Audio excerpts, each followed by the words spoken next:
panahon ngayon, talagang nababagay yung paggawa ng ice candy dahil sa sobrang init. Ipapakita ko sa inyo kung paano ito tinatali o binubuhol.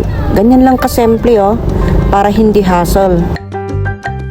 Kahit kunting allowance lang sa dulo, panoorin mo ito, idol. Ang unang gagawin, dapat may lubid ka yung tali. Ayan, kasi gagamitin sa pangbubuhol yan. Pagkatapos mo ilagay sa plastic yung ice candy, ayan, so kunting allowance lang, iikot-ikot mo lang yan yung dulo. Kahit kunting allowance lang, tapos ipasok mo yon sa tali, tapos ayan, paikutin mo, tapos hilain mo yung tali sa dulo.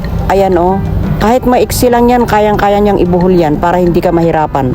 Pagkatapos mo hilahin, ayan, hilain mo din yung ice candy. So ayan, tapos na. So ganyan lang kasimple. Automatic yan, nabubuhol at mahigpit pa yan. Ang dali lang gawin, di ba? Ayan, so subscribe niyo ako guys. Thank you.